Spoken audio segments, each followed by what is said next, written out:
guys, how's your girl? This is I guess a Q&A, because I wanted to answer this question that I get a lot. It's actually a series of questions. It's more or less like what motivates me, or like what drives me, or what can I tell you to get you motivated or to jumpstart you. What else do I get? So that's just the basis of this video, you guys. A lot of the times, I have not the slightest of ideas what to tell you guys. Like, after I've responded, I have to think to myself, was that enough to jumpstart them? Was it enough to motivate them? At the end of the day, I don't know. What motivates me won't necessarily motivate you, and what drives me may not drive you. Like, I think as a parent, it's easy to say, oh, my kids motivate me, my family motivate me. Because obviously my intention is to be healthy and to be around for them. Also to, you know, to be able to set a good example for them as well.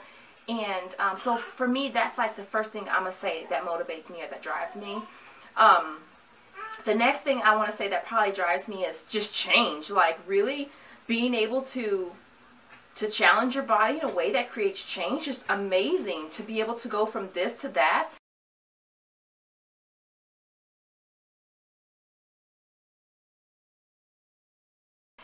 That's what drives me as well. It's like, I don't know, I just absolutely love being able to stay focused and to know if I do A, B, C, and D, I'm going to see results. I'm going to create change. I'm going to look better. I'm going to feel better. And so that in itself really, really drives and inspires me. I think another thing that I've told you guys this before, you have to be a self-motivator. You have to be able to say that you motivate yourself. Like, if you have lost weight, post those big pictures around to keep you motivated, to say, you know what, this is where I was and this is where I'm now, and I am still going to continue to change. You know, if you used to be much more fit or smaller, post those pictures everywhere and say, okay, I'm gonna be there again. I'm gonna be there again. And so for me, in the past, I've always posted pictures around to help keep me motivated. Another question I get a ton is, what's the heaviest weight that I've ever been? Because I think that fitness does come off easy for me. I absolutely love working out. I love creating change within myself. But the heaviest that I have ever been, not pregnant, was 165.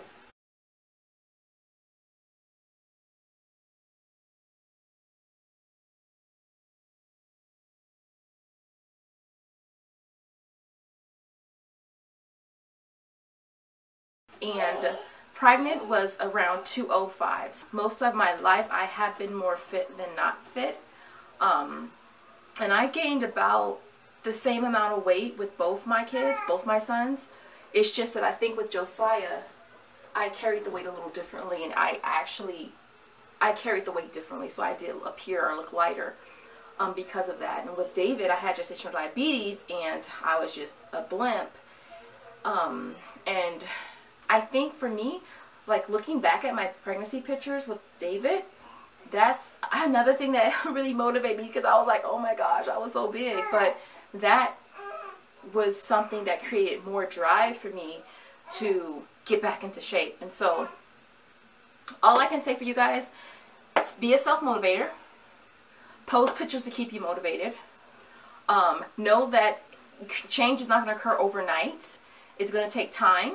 And every day, do something to get yourself closer to where you want to be. And know that I do truly feel like if you're not moving forward, you're moving backwards. So for me, I say do something different every day to get you closer. Whether it be, okay, today I'm going to work out 10 extra minutes, you know. You literally could just change a diet and not even work out and still, you know, lose weight and see changes, you know. And so just something as simple as cutting out something, or even cutting down. Like, I don't think that you always have to say, I'm not going to have any more soda, I'm not going to have any more juice, or I'm not going to have any more of this. I don't necessarily feel like at first you have to completely eliminate something. Like, you can totally just cut it down. Like, I mean, let's say you drink soda 7 days a week. Like, you could cut that down to drinking it 5 days a week, and then eventually cut it down to 3 days a week, and then eventually just eliminate it. But sometimes some of us need that like progression, you know. We need to be able to kind of wean ourselves off of something rather than just to go cold turkey. Then again, there are those who can go cold turkey. But yeah, I really hope that this video helps, because I get this series of questions a lot, and I really do try to give the best advice that I can. At the same time, I know what works for me may not work for the next person. And like I said before, this fitness is easy for me. My challenge has always been with diet, you know, and that's why I started meal prepping, because I felt like, okay, well, if my problem is diet, let me just do the meal preps. I can prepare my meals. I know what I'm eating. I know I prepared it myself, and it's my way of setting myself up to succeed rather than failing to plan and failing. And so yes, I'll leave it there because I really wanted to make this super quick, and I will see you guys all in the next video. Later, guys.